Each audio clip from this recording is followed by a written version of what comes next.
Church. It's me, Pedro. How's it going? The message today is spiritual sickness.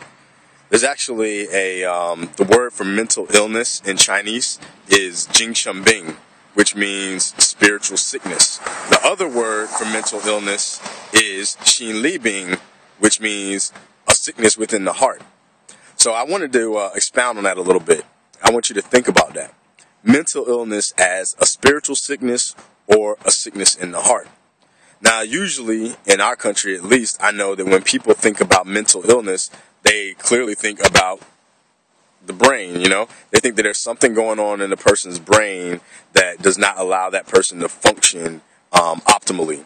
And the way that we tend to combat that or fix that or whatever you want to call it is through some kind of medicines or some kind of therapy that works with your thoughts and tries to get you to think about how you got in a situation or what happened to you or all these other things that we go through to try to clear up that sickness. And so that leaves you with one opportunity. If it's a mental illness and it's affecting your brain, then obviously you have to work on the brain in order to facilitate health and wholeness. However, if we look at it from the idea of a spiritual sickness or a sickness within the heart, that's a totally different way of looking at it. Because now what it's saying is somehow what's going on in your heart, maybe emotionally, is actually affecting the way you use your mind. And so that heart sickness affects the mind, and then there's whatever physical manifestation of that emotional sickness. The other spiritual sickness is that there's something going on in the soul, the spirit, however you want to define it, that then in turn is affecting the mind and the way that the mind or brain or whatever responds to stimulus in the world. So for me, given that definition and that understanding, I would then try to work with the person's heart emotionally, and maybe not always in words. Maybe it's in an embrace. Maybe it's in a walk in the park. Maybe it's just spending quality time or whatever it might be. It's something that works within the emotional center of that person in their heart, that when their heart gets together, then obviously their mind or the way that they react to the certain stimulus will then be shifted because the heart has shifted.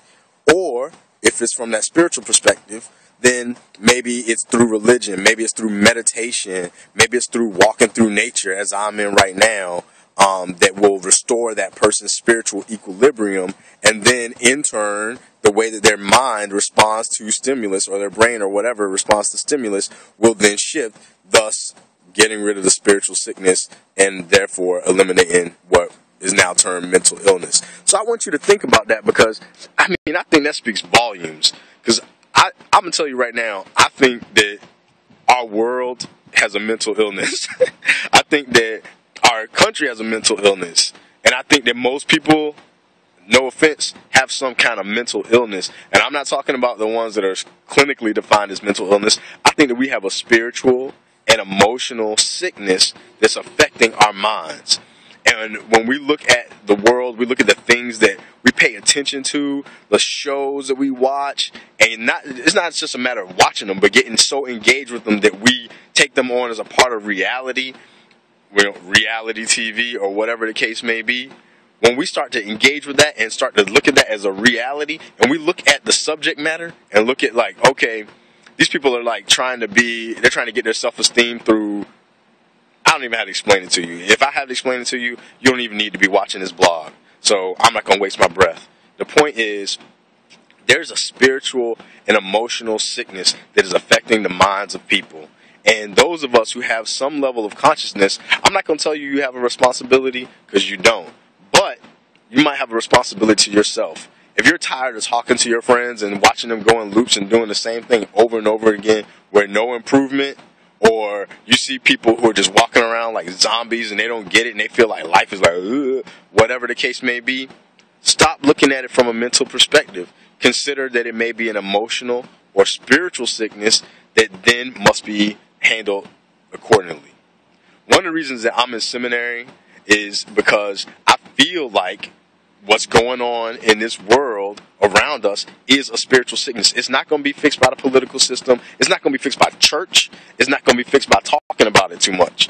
it's going to be fixed by people coming into alignment with their spiritual being, and then allowing that to work in their emotional being, and then the mental thing is going to work itself out, because the mind is just a tool. It's a servant.